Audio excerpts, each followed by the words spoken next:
Nice. Welcome to the channel. Hello. Hello. It is July 1st, and we are here to discuss the daily Stoic entry for the day, and I guess to also align on July's theme. Interesting. Oh, cool, yeah. July, from. Okay, July's theme is duty. Mm-hmm. There's no context for it. It's just duty. Mm-hmm. So, okay. Like what my job is. And by job, I just mean like what my job is as a person. Like what is my responsibility in life?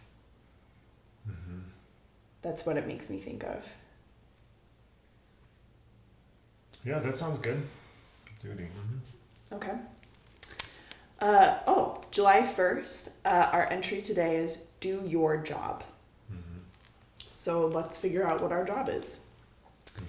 Marcus Aurelius says, "Whatever anyone does or says, for my part, I'm bound to the good."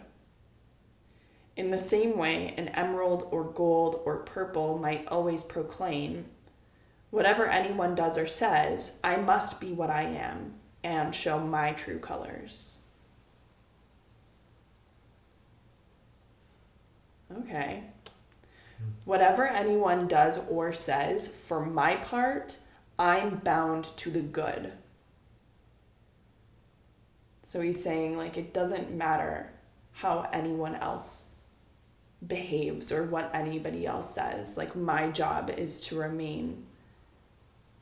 I mean, he's saying to the good, which is sort of like we could have a whole conversation around what is the definition of that. But I see it conceptually, what he's talking about, of like, everyone else is entitled to how they want to express themselves and whatever they want to do. And like, I can't let myself like get carried away with my mirror neuron reactions and, you know, all of the ways that I want to mirror how other people are with me. Like, somehow I need to figure out how to let them be how they want to be, and to be very clear with myself about, well, here's how I'm showing up. Mm-hmm. And that is extremely difficult Mm-hmm. to do.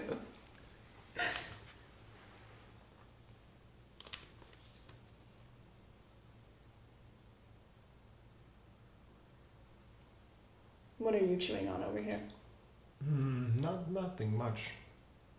I'm having a hard time like concentrating on it or something. Okay.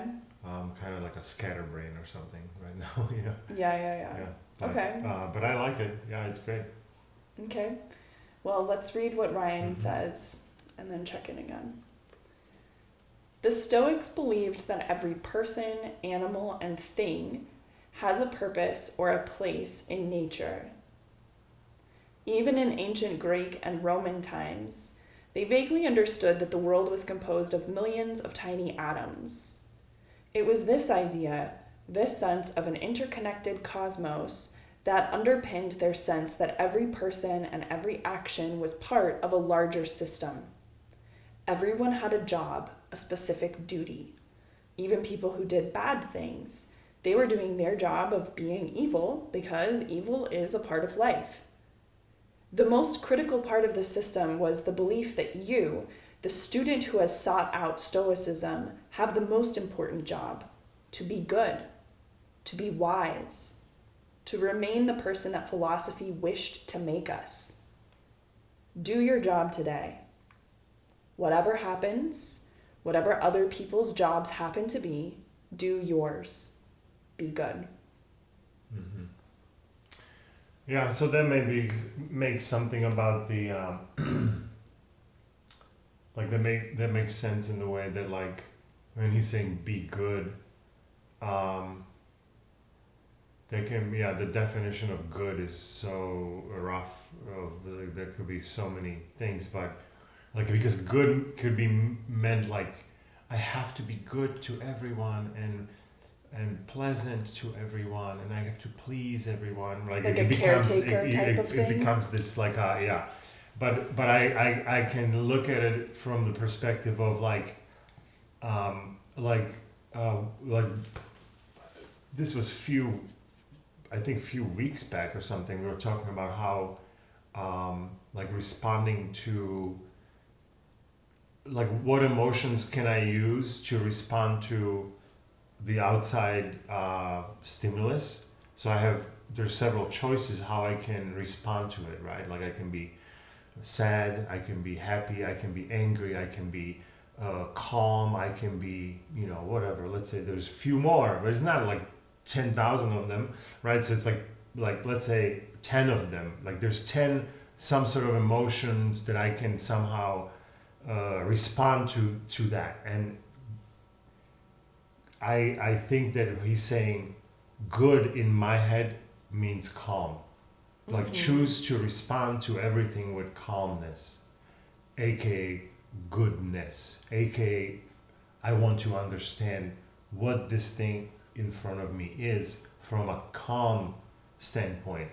That doesn't mean, I'm not saying every situation has to be responded with calmness. No, if a bear is coming to get you, being calm is not gonna.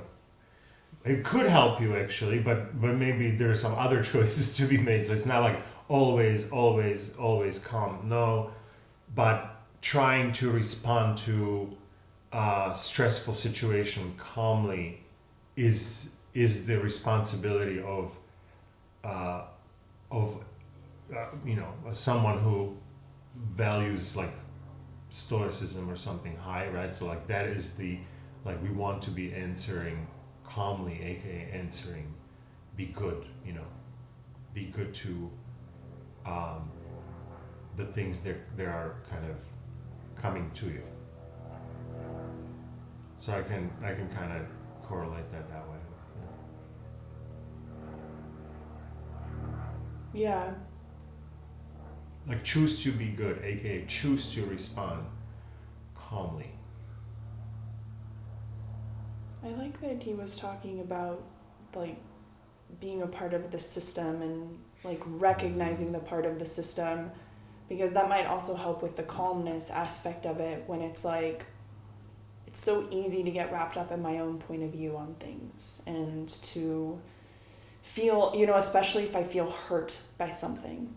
It's like I feel hurt. Why do I feel hurt? Because I have like a point of view on something that is now hurting me, and now But the point of view is hurting. The point of view is actually the thing that's hurting me. Yeah.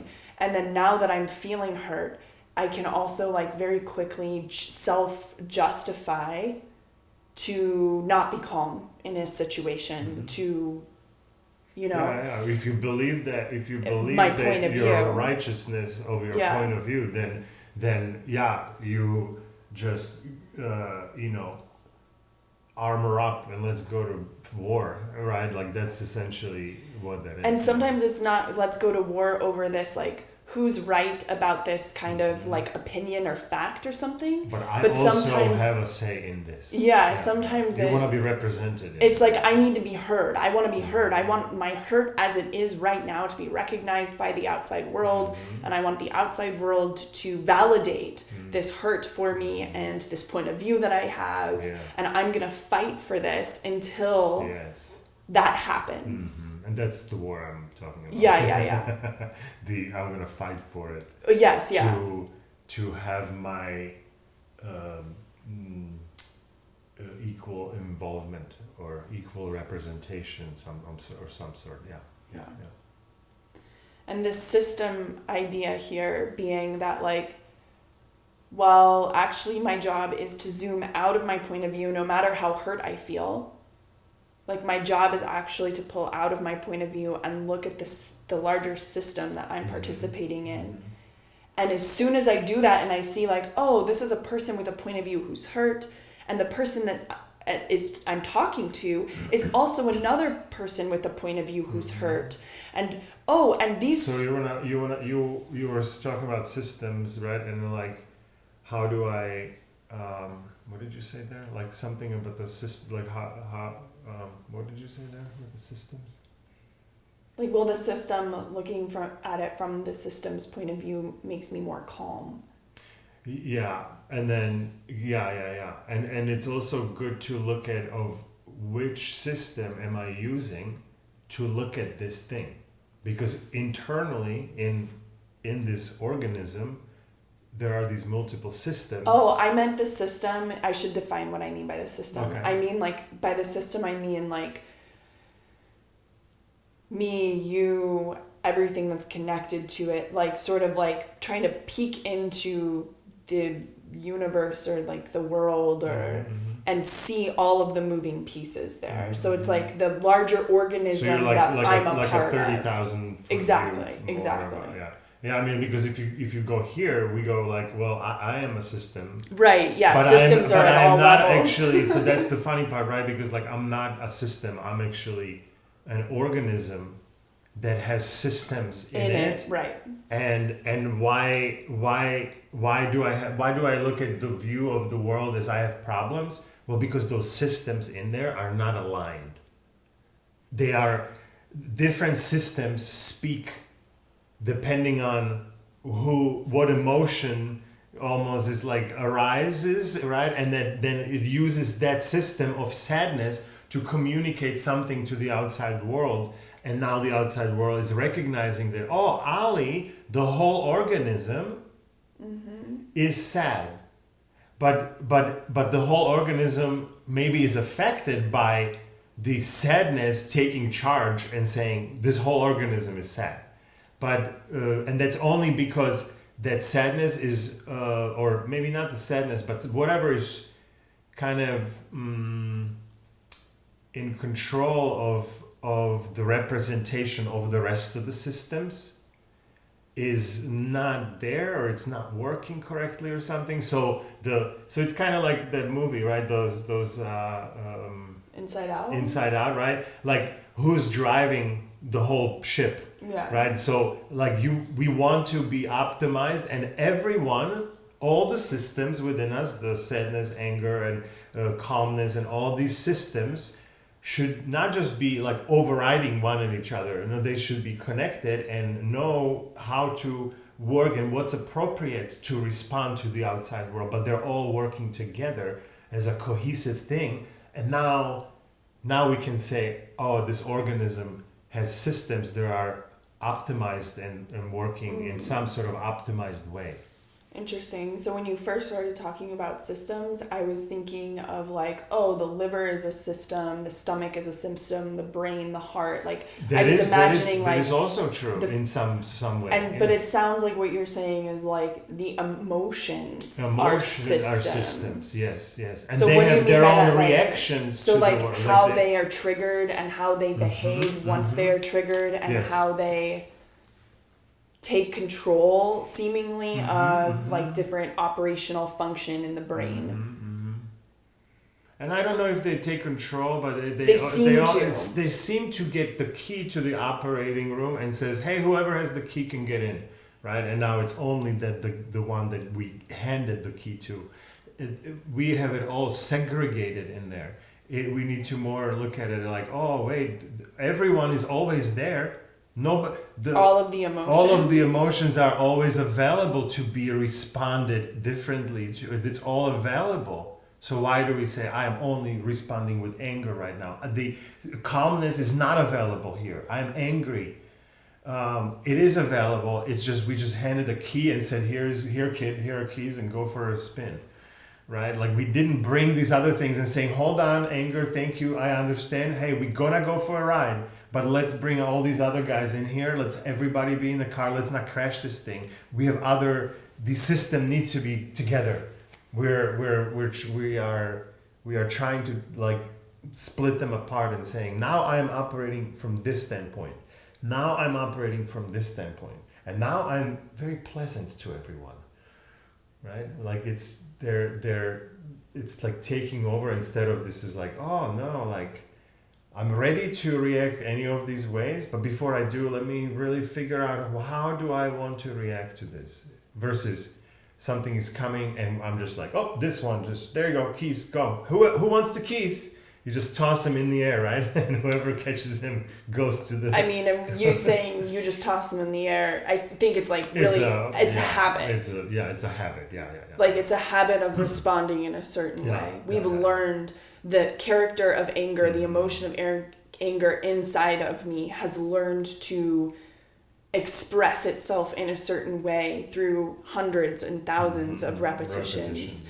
And so now it's really a matter of like, I mean, kind of reclaiming my autonomy. Yes, it's like peeling me away from the outside world and saying other people, their behavior, their emotions, however they're programmed up there, like that no longer has the power to determine which one of my emotions is just habitually gonna take over right now. And it's funny because we think that the top of the hierarchy are the emotions. But no, top of the hierarchy is me. And I get to invite these helpers, my emotion friends. They're all my friends. They're not like, oh, anger, go away. No, come on in. You might be needed for some reactions to this outside world.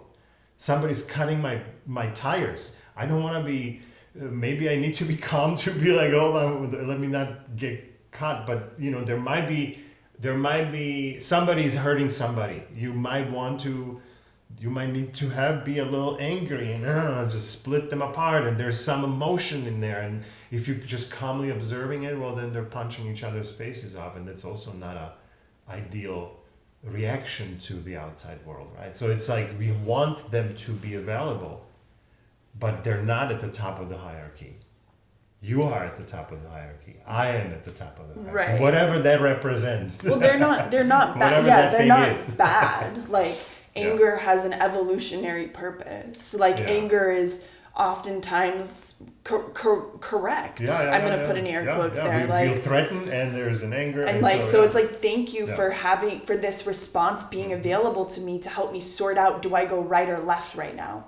Right. And I feel like all of our emotions are saying, do more of this and less of this. More of this, less of this, trying to just get us to like narrow in on like how we can live best and enjoy our time here, the short time that we have in this on the planet. And the living the best, when you said that, like living the best, I go like, living the best is to know like how to use all of the tools. Use the tools. Yeah. Use the tools. Yes.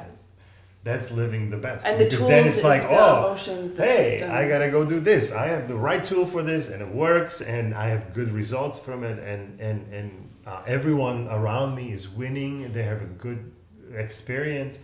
This is what I want. This is great. I'm doing it, right? Yeah, it's great. Sometimes. Ooh, okay. I like July. July is all about responsibility, I feel like. So good. Here we go. Extreme ownership. Thank you. And see you here tomorrow.